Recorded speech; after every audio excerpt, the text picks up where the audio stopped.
the Monash Faculty of Art Design and Architecture. I'm here to do the techie stuff with my colleague Erin, who's in the background, and just to make sure that everything runs smoothly. So our talk will begin shortly, but we'll first go through a couple of housekeeping items, thanks to those that have just joined us. Let's do a quick sound check. So if you could please indicate that you can hear me and see the screen just by clicking the thumbs up icon, which is located at the reaction tab just at the bottom of the Zoom toolbar. Excellent. I can see a few hands go up. Thank you. All right. So during the talk, if you'd like to ask a question, please type it into the chat function. Again, that's located in the bottom of the toolbar across the base of the Zoom screen. We'll collate those questions and we'll answer them towards the end in a Q&A session. Let's begin with an acknowledgement to country. So we acknowledge the Aboriginal and Torres Strait Islander peoples and communities as the traditional custodians of the land that we work on. At the Faculty of Art Design and Architecture, we acknowledge the Aboriginal connection to material and creative practice on these lands for more than 60,000 years and celebrate their enduring presence and knowledge. Tonight's Master of Architecture and Master of Urban Planning and Design session is presented by the Head of Architecture Department at Monash University, Professor Mel Dodd. So please enjoy the information session and I will hand over to Professor Dodd. Thank you. Thanks very much, Scott.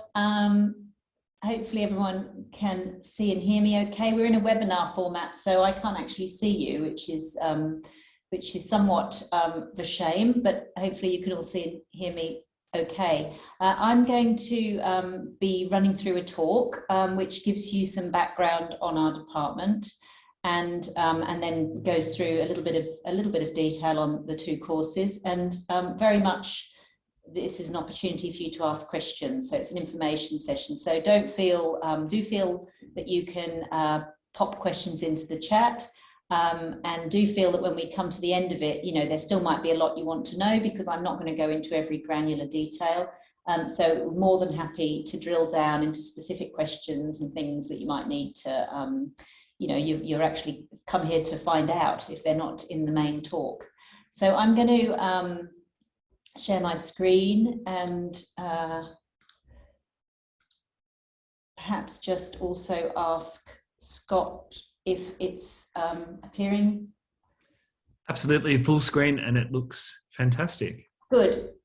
So just to start by introducing myself, so my name is Mel Dodd and I am the Head of Department of Architecture, which is the department in which these two courses that I'm going to talk about sit.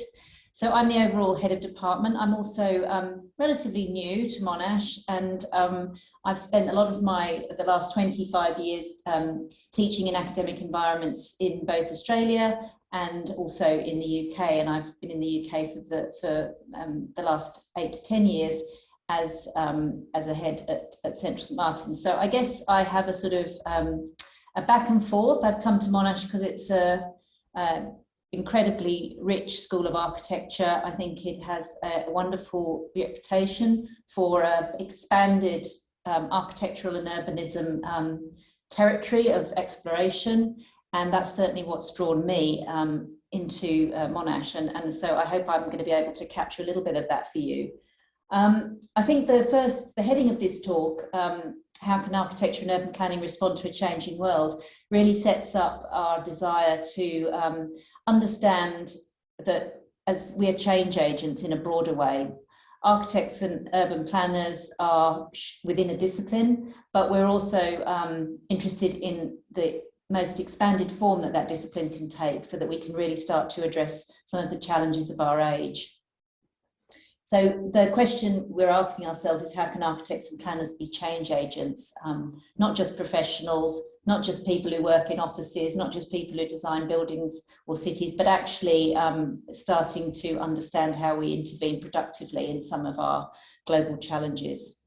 And I suppose those global challenges are sort of obvious when we think about cities.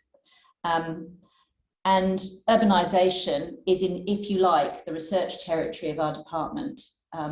These two master's courses deal with the full breadth, if you like, the spectrum of how we understand and work within cities. So a Masters of Architecture, but also a Masters of Urban Planning and Design.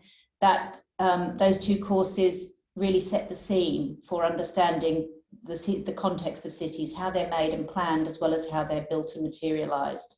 And both of these courses, because they're integrated, both of these courses allow us to glimpse that expanded professional territory. And I think that's a very important distinctive part of Monash's offer. And all of you, I'm assuming, have done a first degree, so you're people who know about this disciplinary area or want to get into it, and therefore are reasonably informed about what architecture might be in a loose way. So that expanded territory is really important for us.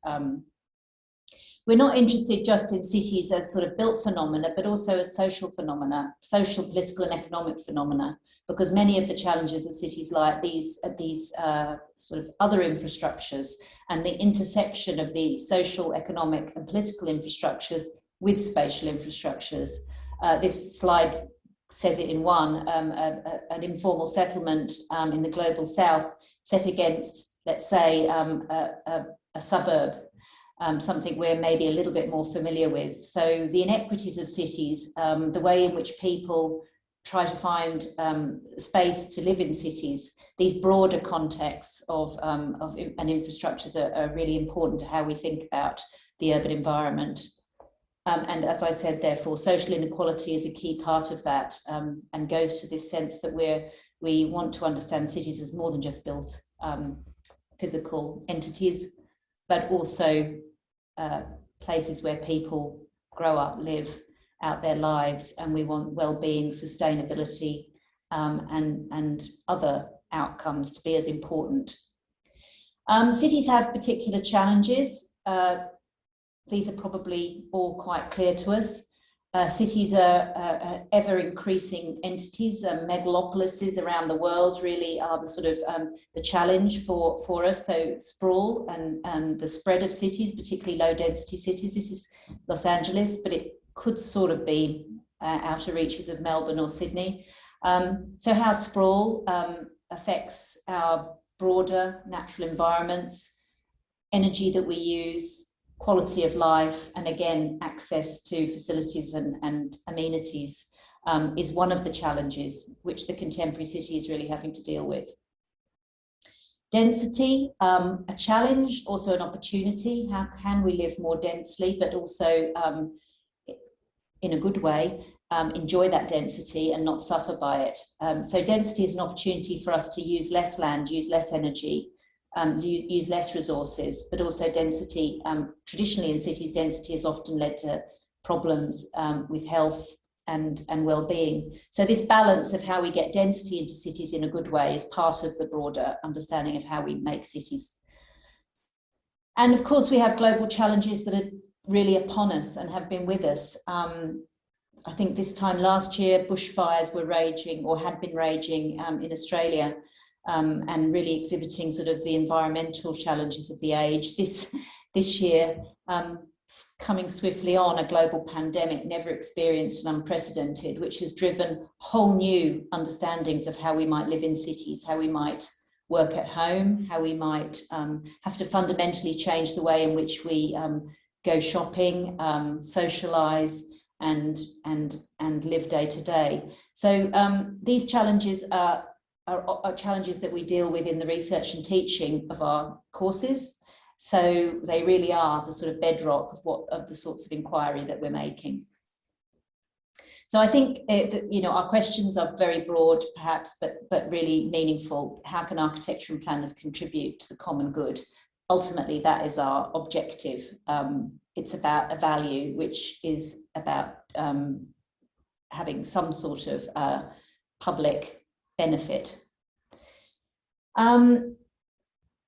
So through new responses to complexity, we want to be inclusive, ethical, and sustainable. So cities are complex creatures, and we can become fetishized with aspects of the way they're built and planned, but ultimately they're places in which people live. And that, again, that is a value that we take with us across the courses. So the two courses that I'm really gonna run the next part of this talk in two pathways. First, talk about architecture then talk about urban planning and design, and then finish up by just talking a little bit about the sort of the teaching experience or the pedagogic experience of both of them. And I think the first thing to say is that they're both separate courses, or rather there's 3 courses here. I mean, what you're seeing in front of you is what we offer through our architecture pathway, but I imagine that you're here for the graduate course, which is the Master of Architecture, of which we offer a 2-year version and a 3-year non-cognate pathway. So the 2-year version for those with the Bachelor of Architectural Design under their belt, and the 3-year for those with a prior undergraduate degree, but not necessarily in architecture.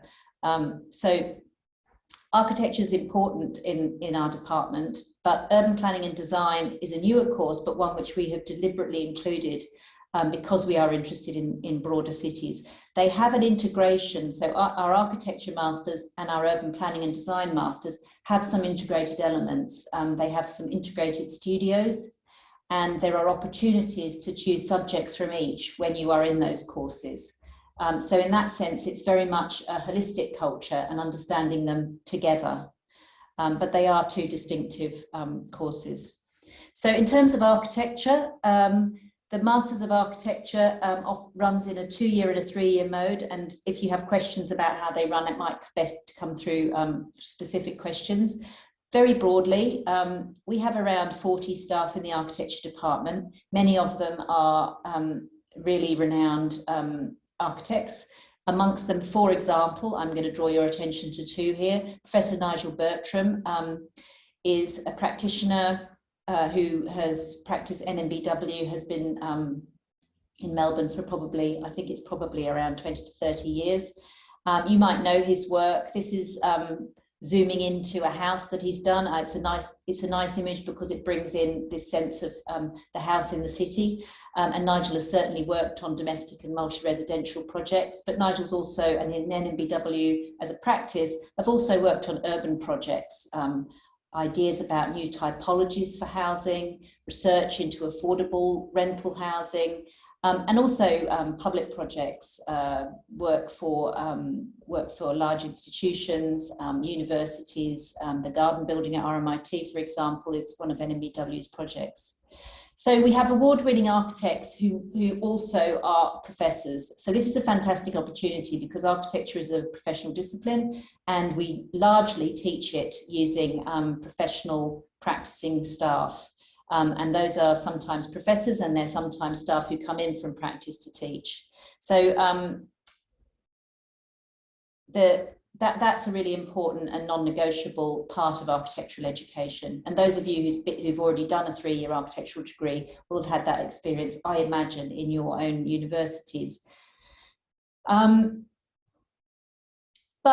those images that I showed you just now, Nigel works at a small scale, but he also works at a larger scale. And I think that's why I've shown some of his work, because we're as interested, and a publication that NMBW produced a few years ago talks about the infrastructure of furniture as well as the infrastructure of the city. So working across scales, not only designing buildings, but working across scales and with multiple disciplines is very much part of the work that we do.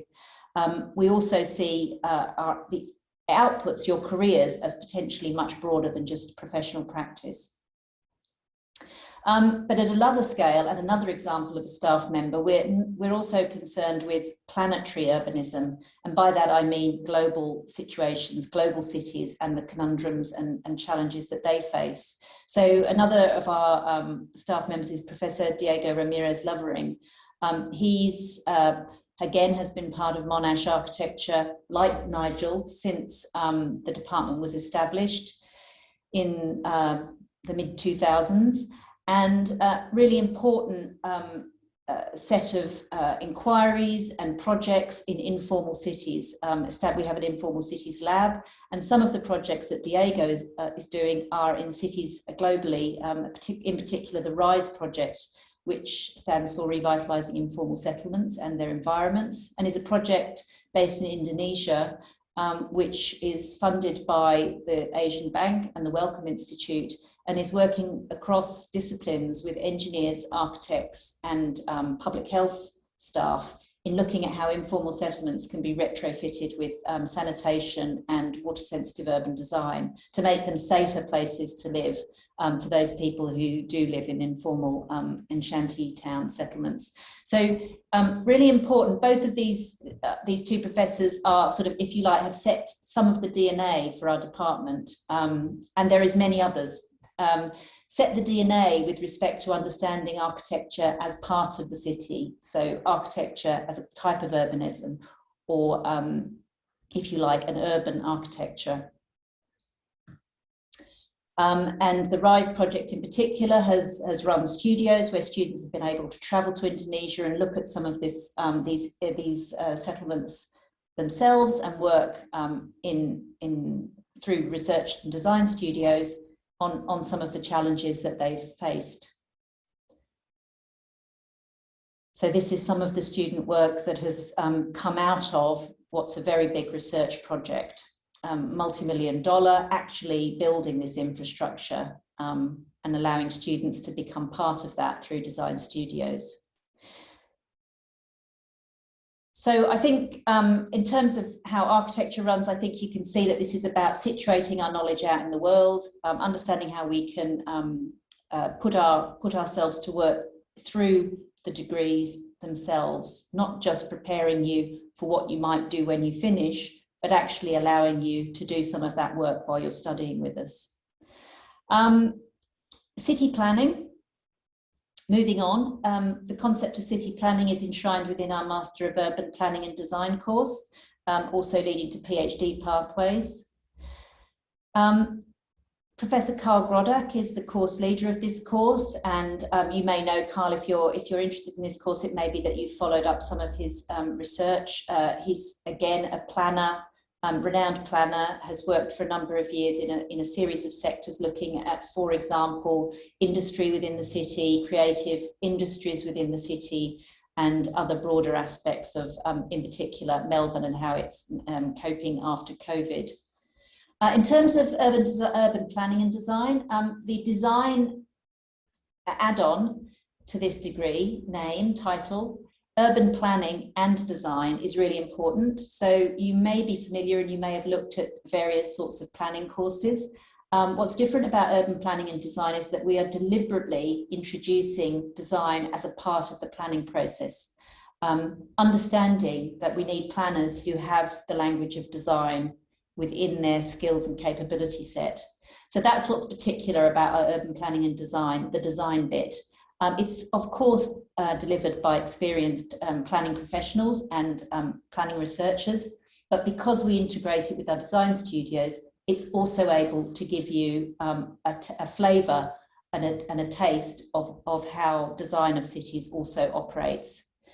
So in terms of planning, the world really needs urban planners. We've already talked about the way in which cities are the sort of challenge of our new age. Planners play a really pivotal role, if you like, by zooming out to understanding what's ahead, essentially what planning means, how to plan for what's in front of us. It really starts to engage with broader societal forces like changing populations, climate change and its impacts, how we need to build new activity centres, how we need to regenerate and refit older suburbs, how we need to repurpose areas of cities, how new industries and disruptive technologies affect cities and employment and economic aspects of cities. So planning takes an even broader view than, let's say, urban design or architectural urbanism alone. It starts to understand bigger trends and introduce other sorts of knowledges, economic knowledges, regulatory knowledges, planning knowledges, and social science knowledges. So employers are now demanding planners who can bring really fresh perspectives to solving urban problems and really adapt to new roles. And that's clearly one of the objectives of our course. We're putting planning and design into an architecture department because we see this as a way of integratively giving additional skills and skills that can be used within new challenging settings. And some of those career directions, some of them might be things that you would expect: strategic planning, working within the housing office, but also broader, working within environmental consultancies, within international development and community development, looking at economic analysis of cities and property development. So there's really quite a broad, planning as a profession is already quite a broad career path. Urban planning and design offers you even more of that breadth because it starts to integrate with the sort of design disciplines and how we make cities. The course aims to train progressive urban planners with technical capabilities and creative capacity to plan for diverse cities and regions. The ways that we run this course, well, you work in multidisciplinary and collaborative environments, and your objective is towards economic, environmental and social equity. This is about making cities livable for people. So I think I've said this, it integrates design skills with planning knowledge. It pursues a synthetic approach to learning, meaning you synthesize different aspects of knowledge within projects. And there's a real emphasis as well on community and professional engagement in the course. There's a work integrated learning unit, and all of the studio projects are live projects, meaning they happen with professionals and communities who you actually work with. I didn't show you the course map for architecture, but I can talk it through if needed. But I just thought that this is a useful diagram for those who want to know, well, what does urban planning and design look like? Particularly those coming from a non-cognate background. Broadly speaking, what you can see here is that there is a series of units called planning project 1, 2, 3, and 4. Each of them is called the compact city, the ecological city, the sprawling city, and the inclusive city. These are 50% of your study load each semester, and they are run as studios in the way that architects understand design studios within the curriculum as this important group of around 15 to 20 students working on a particular project. So urban planning and design runs in the same way, a series of studios each semester. The remainder of your course is then clearly the knowledge that you need to start to synthesize the planning and design elements. So you'll have a history and theories of urban planning course, a course about regulations, legislation, statutory regulations of planning, a course about economics in the city, and finally a course about community engagement and participatory urbanism. And you'll also learn about professional practice and get some core competencies, including some drawing competencies for those, obviously, who don't have architecture or design disciplines in their previous degree. Just a glimpse of some of the projects that planning and design do within their studios. This is a project for rewilding industrial land in the sprawling city studio, understanding how, as cities change and industry moves out of the city, we might transform those sites and retrofit those sites for the next 50 or 100 years. Another studio work running within the inclusive city studio, really understanding what does inclusive urbanism mean, how can we work with community on community planning, how can we understand and be democratically including local communities within the process of planning. And some research, because our urban planning and design colleagues also have research labs, and research, the most recent research that we're doing is very exciting, where we have a facility called the iHub. This is effectively a digital model, a digital twin of Melbourne. It can be augmented with all sorts of data, so economic data, demographic data, and so on. It can be applied volumetrically, and we can also add LiDAR scans. This is a LiDAR scan of a high street, and that can be imported into the iHub. So the iHub is a facility that students use in studio. It's also a research facility, and it really allows some of that planning practice to be brought into 3 dimensions, visualizing it at street level. And this is where, it's a very good example of how architecture and planning can integrate. You probably are aware of this, but entry requirements for urban planning and design are an undergraduate degree with a certain credit average, and we also run interviews, and that's as important for you as it is for us, because it means that we get applicants who understand what they're getting into and that it's the right course for them.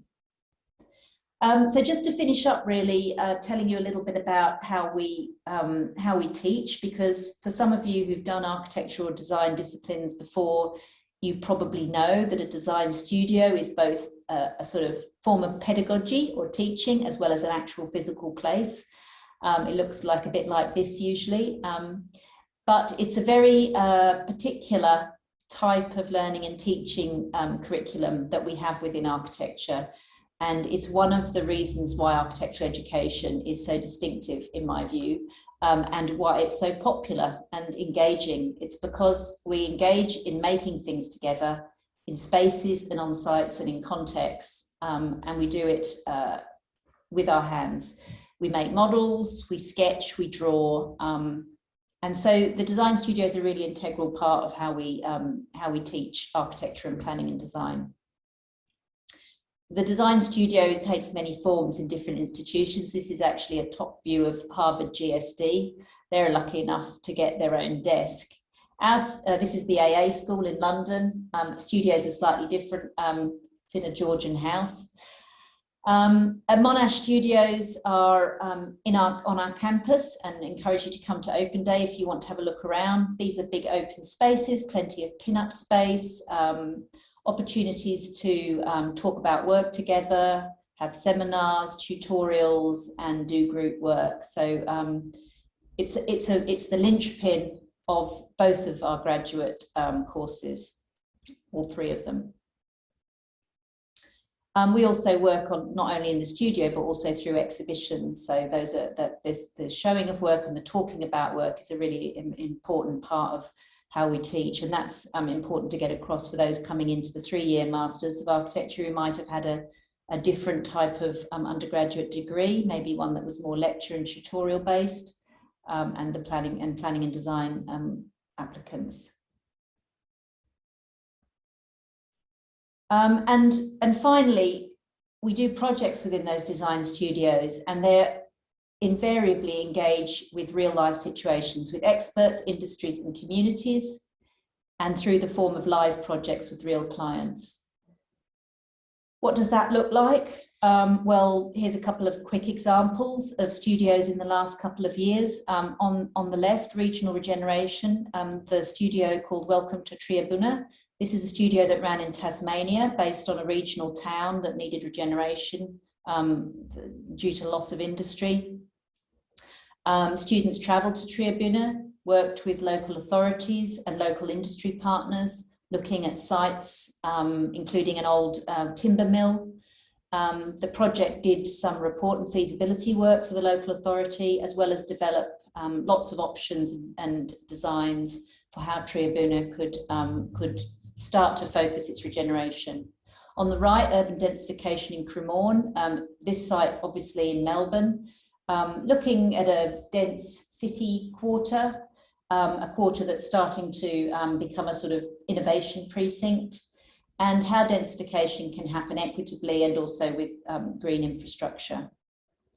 We've also had studios that look at housing affordability and housing diversity. We have a very strong strand of housing research within the Department of Architecture, led by the Urban Lab, looking at everything from prefabrication techniques, advanced manufacturing, right through to housing for disability, housing for ageing, and housing for well-being, looking at suburban infill and new forms and typologies. So that's a very rich and seam of research. Also, we have a very rich seam of research in water-sensitive urban design, looking at the implications of sea level rise to cities, particularly Melbourne, and working with very big partners on how we visualize that and how we start to mitigate against it. We also have had studios that run regionally and out in the world. This is a studio in northern Queensland working with national park and Indigenous communities on infrastructure. This is the site. So again, a travel studio that involves traveling to the site, working in sensitive contexts and community engagement, on community engagement and participatory processes. Really quite sort of field examples of how to gain skills in some really challenging and vital sorts of development. So really concluding, I guess one of our sort of watchwords or watch phrases would be putting ideas to work in the world. So we're teaching you skills about these professional pathways into the career, but we're also doing it as we teach you. We're doing it in real life. And that's, I think, probably, in conclusion, one of the really distinctive aspects about Monash Architecture's graduate courses. So I think that I will stop sharing and perhaps deal with some of your questions or thoughts. Thank you so much. That was fantastic. I always love hearing about architecture in the urban planning and design program. It's just so different to some of the other models that are out there. I think the way you explained it with that expanded territory, sort of looking at the big picture of architecture and urban planning, it's fantastic. We've actually got a question that has come in. I've got quite a few. Should we work through? There's a couple. Yes. Yeah, there's a couple that have come in. Shall I start by answering those? Yeah, absolutely. Cameron's, if you want to. Cameron's question. So Cameron is asking that he's currently studying second year spatial design, I presume at Monash, and he's always been passionate about urban planning and has wondered about what might be the right path into this field. Would you consider spatial design a necessarily good underpinning for this? So you, assuming, Cameron, that you're currently studying that, not quite clear if you want to step out of it or if you're asking me, is that a good let's say undergraduate degree? Yes, it is. It would be a great undergraduate degree to complete and move into urban planning and design, because ultimately you will be quite well equipped with skills of drawing. And although we don't ask for that in our urban planning and design students, it's a bonus to have the skills of design and making up your sleeve. So absolutely, it would be, I think, a very good undergraduate degree for urban planning and design. I think, in terms of anyone else who might be in the audience, if you come with design skills, whether that's communication design or architecture, that you'll bring certain things with you. If you don't have those skills, it's not necessary, and there are aspects of sort of hothousing those skills in one of the first units, drawing and so on. And also all of the studios will really start to develop that sort of capacity in you, but also not ask you to do so much design that you can't cope. So in a way, you choose the path in urban planning and design that I think best suits you, and that's the benefit of the studio system, is that if you are really more attuned to the planning approach, traditional, and you may do a little bit of sort of understanding of design, but it's more a language that you understand rather than one that you want to use every day. Alternately, someone like Cameron, who wants to go into urban planning and design and has a really 3 years of design within his undergraduate degree, might go on the side of planning, which is urban design, let's say. So I hope that explains it. Thanks so much. Oh, yes, I was going to say, Navira has got a question that's up there. Yes, how many places does Monash offer for Master of Architecture program? We have usually quite a sort of typical cohort is around 80 per year. But we go a bit above that sometimes, so it's a little bit elastic. Ultimately, if we have good candidates, we bring them in. I'm very happy to have good candidates. Your second part of your question, for students who have successfully completed the Bachelor of Architecture Design degree at Monash, the website says they gain automatic entry. Yes, they do. But is there a ballpark WAM figure? Weighted average mark. We have to maintain in case there is competition and Monash decides to require a cut-off mark. We don't. We guarantee you a place. So anybody who is already studying, that's part of the contract of doing the bachelor. You will have a master's place. In that sense, you're, I guess, going back to the beginning of your question, now it makes a bit more sense to me. If many of our bachelor students want to progress, our masters might get a bit bigger. It might mean that we have fewer places for external applicants, yes, but ultimately we have a sort of elastic capacity within masters, and we can certainly build it a little bit. So we don't usually see that as an issue. Absolutely. I think the critical part there, just for your reference, Navira, is that you just actually need to successfully complete the Bachelor of Design, and that's the criteria for guaranteed entry into the Masters. So as long as you've done that, excellent. And it's the perfect pathway that leads to registration, meets the academic requirements for registration as an architect. Thank you.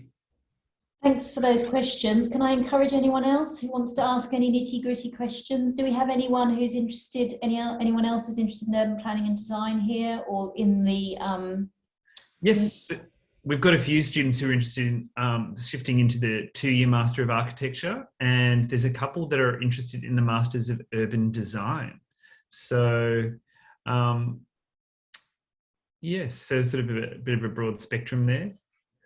And does any of those candidates have any other sorts of questions, anxieties, concerns, curiosities? Don't be shy. It's your chance to get a bit of one-to-one. So pick my brain. Well, sorry, there's a couple that have come in via the Q&A. So one from Tu, which asks, I have a Bachelor of Technology in Civil Engineering. Can I join the course?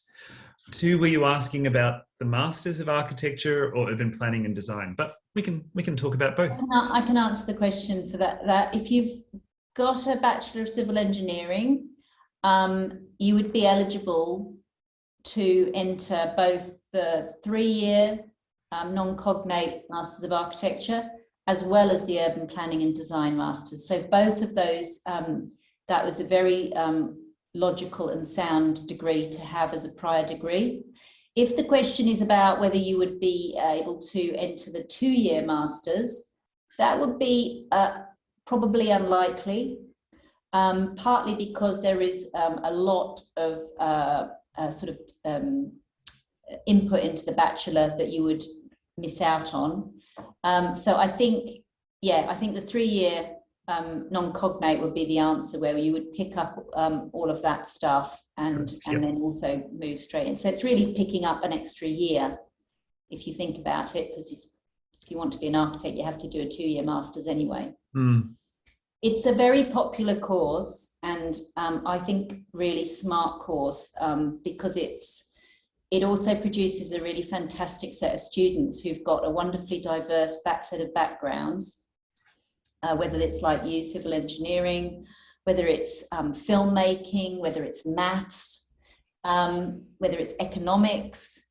And what you might have got from my presentation is that we value all of those knowledges in understanding how the city can be a more equitable place. So basically that set of students is almost better equipped sometimes to think about the city, and they usually do very well. And I've taught studios in which students from that non-cognate 3 years are really great additions to the group. So it's a real benefit if you come from a course that's completely other and different, and that's why the 3-year Masters is great, because you get without too much study, you get to be on a professional accredited pathway to be an architect, registered as an architect. Any other questions? Yes, there is another one that has come through from Anonymous. It's a bit general, but any advice as an undergraduate student moving to Monash from interstate? And this person is a current year 12. Thank you very much for joining us. I love that you're thinking in advance. Say it again, Scott. What was the question? Yeah. this person is an undergraduate student wanting to choose an undergraduate course. Okay. They're moving from interstate, but they're currently a year 12 student. Okay. Great. I love that, thinking ahead. I mean, if you're broadly, I guess the question is, maybe the thing to ask yourself is, architecture is a 5-year pathway. If you feel really committed and curious and interested in the idea of architecture, why not apply to an architecture undergraduate degree? You can make your choices when you get to the end of your 3-year bachelor degree as to whether you keep going within architecture or swap into, let's say, urban planning and design. So an undergraduate degree in architecture is a very sound base for many onward careers in urbanism and city planning. Having said that, if you're not sure about whether you want to do architecture, but you're interested because you're here, you can go and take another undergraduate degree and use the opportunity of 3-year non-cognate masters or the urban planning and design to get into this territory later. So I guess in a way, it's not a very good answer, but I'm saying you're in quite a flexible position, and it really comes down to you and how dedicated you feel to climb on the architecture ladder right now. I think it really comes from your own sort of sense of where you are in year 12. It can be quite hard in year 12 to know what you really want to do. So that's why I think, in a way, the flexibility of our graduate courses are quite useful, because sometimes we go into an undergraduate course and it's only halfway through or at the end of it that we really start to realise what our passion is and the way we want our career and our working life, to run. So I don't get too stressed about it. It's flexible, and that's what's good about graduate studies here. And just to add on to that, Monash architecture study at the Monash Caulfield campus. So it's about 10 minutes from Melbourne CBD. It's quite close to St Kilda, which is one of the Bayside beach suburbs. Positioned interestingly because they use the city as an urban laboratory to look at urban types and contexts of architecture. Then it sort of allows you to quickly move into regional spaces or the metropolitan sort of area.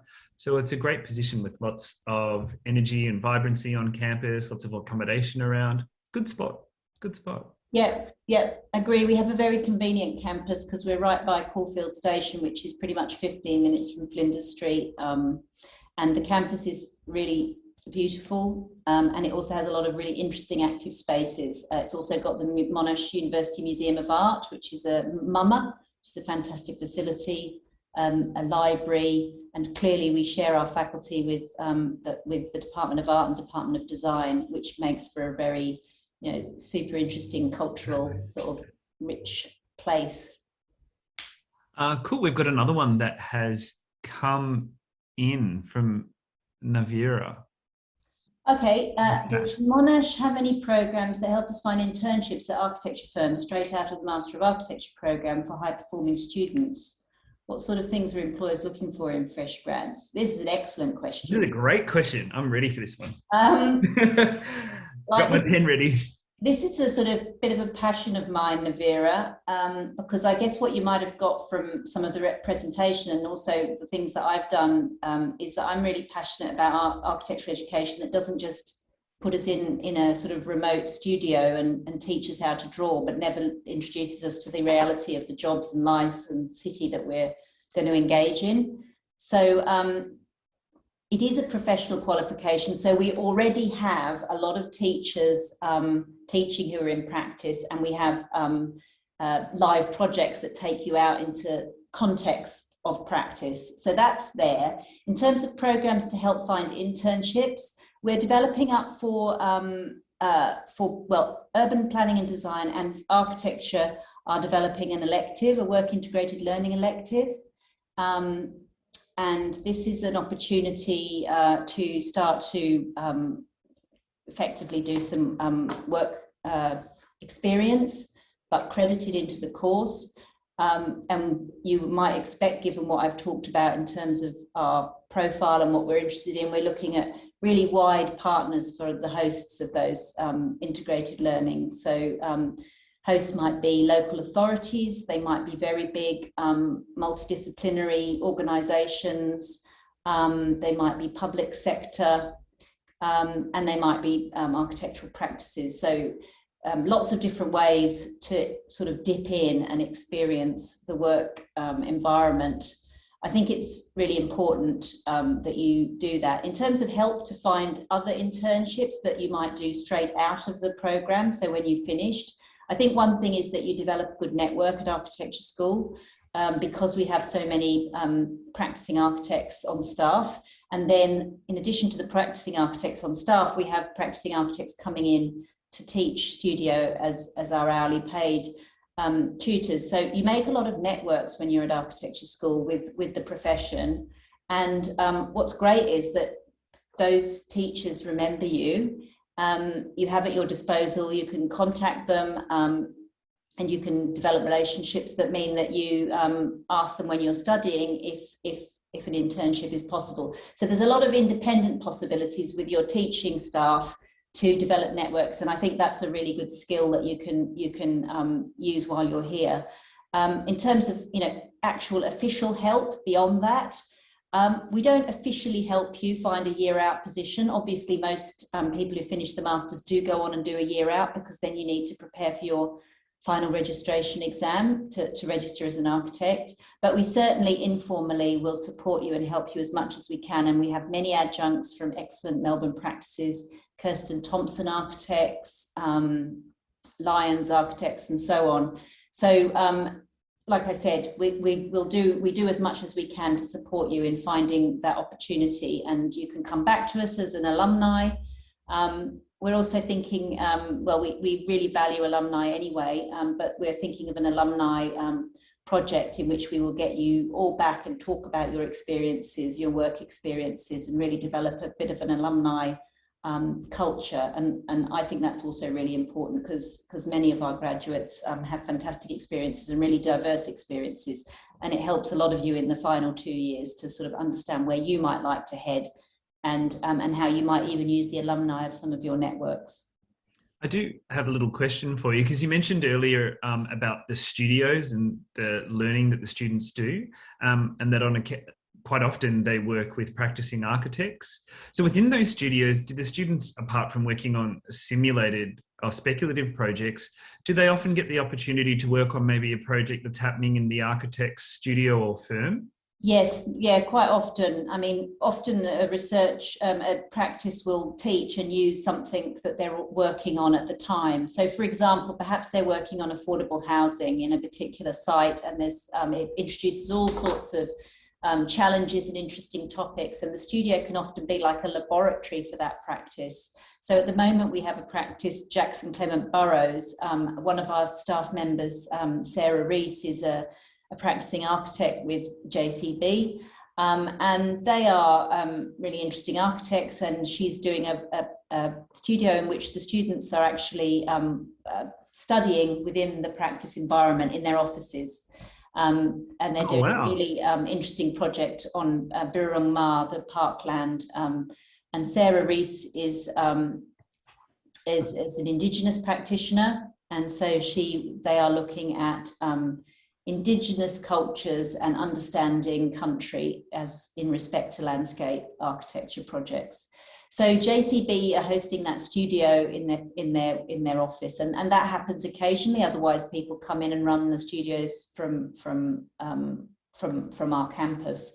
But either way, yeah, there's often a research link where studios are using the studio opportunity to delve into issues. The other question that Navira asked was, what sorts of things are employers looking for in graduates? They are looking for a good portfolio, but they're also looking for someone who's articulate and confident. So developing, those sorts of speaking skills that you do when you talk in reviews and understand how to talk about your work is good. And a sort of, a mature and articulate demeanor is really important, I can tell you, for job interviews and for employers. I think the other thing that employers are looking for is initiative and independent thinking. So I think they probably look for that over GPA and grades. Not to say they won't look at grades, but what they're really looking at is the portfolio, so the quality of the work, not so much the metric grade, but what the work says about you, how you can talk about it, and if you're confident and articulate about where you want to go. So don't feel that it's all about metrics. It's about how you present yourself. And a lot of the skills we use in the design studio mean that architecture students are really, really given a lot of experience in doing that. So that's why I'm a fan of, painful it may be to pin up your work and talk about it, but by the end of architecture school, you've become usually quite an articulate person in talking about work. But that's a really important factor. I think the Monash difference is that you'll call it a peer review here, where you actually stand up and talk about the work to develop those kind of communication skills. Absolutely, yeah. We definitely have moved past the sort of previous generation of it, this being a critique in which you get criticised. It's much more of a sort of interactive process of having the opportunity for you know, external people, communities, and architects to talk about your work with you. So that's why those skills are so valuable. Fantastic. Thank you so much. I'm even conscious of the time, but if anyone does have any last minute questions, please feel free to add them in now. Or if you've got anything you'd like to ask Mel, please add them in. I'll just also add a link where you can find more information about our Masters of Architecture and Urban Planning and Design. So you can get your preparation underway for those that are looking to apply to study the course, which will commence next year. We definitely recommend, if you're looking to apply, applications are open. So you're most welcome to apply for semester 1 next year. And once you get your response, it then just helps really with planning. So you've got at least a destination of where you're going to go and start next year, which is quite good. Is there anything you'd like to add, Mel? I was just going to say that we've got an open day.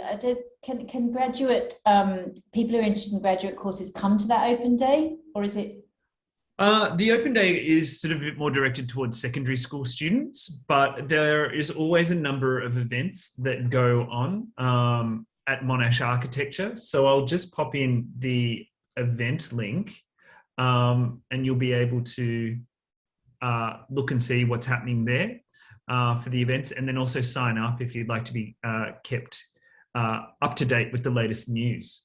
And the one thing about I mean, just to close, I guess, in terms of as students who already have an undergraduate degree, potentially, not all of you maybe, but those who do, and are looking at graduate study, you probably, you know, have quite sophisticated sort of requirements. You know what you want, and you might want to know what the site and the buildings look like.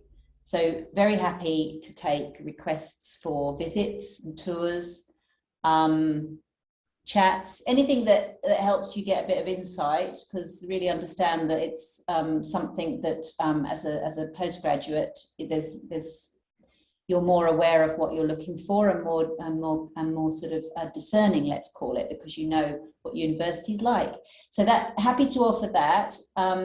We also keep any contacts, and we are going to have some public events in the second semester, including some events as part of the Festival of Urbanism, and probably also some public platforms and lectures. So you're very welcome to come to those, and that's another opportunity to get a flavour of what we do here. And within reason, you're welcome to come, you know, to ask us if you can come to some teaching sessions and some crits, and really have a look at what we do to get a sense of the sort of ambience and the tutors and so on. So all of those things are possible. Don't be afraid to ask. It's important to get it right, this decision. So very much encourage you to make use of us. Thank you so much. That's extremely generous of you. You all heard it there. The Professor of Architecture at Monash has invited you on campus. So thank you so much. For those that are keen to come in or to connect further, Student Services for the faculty is located in Building G. on the Caulfield campus. So you can always make your way there, and then we can assist you and help you move through the buildings and sites and connect you with Monash architecture. Absolutely. And again, all those links are just on that, and information is all on the links that I've included in the chat. So thank you so much for joining us tonight for this information session on the Masters of Architecture and the Master of Urban Planning and Design, and for the great presentation that Mel gave us this evening and insights into both of those courses. Thank you all. You'll receive some emails from us, well, an email saying thank you, and we'll also have a copy of this presentation if you'd like to watch it again just to re-get that information. Yep, thanks everyone. Nice to meet you. Hope to meet you again in the future. Thank you. We'll see you all soon at Monash at the Caulfield campus, hopefully at one of our events that are coming up. Thank you, everybody. Bye. Enjoy the rest of your evening.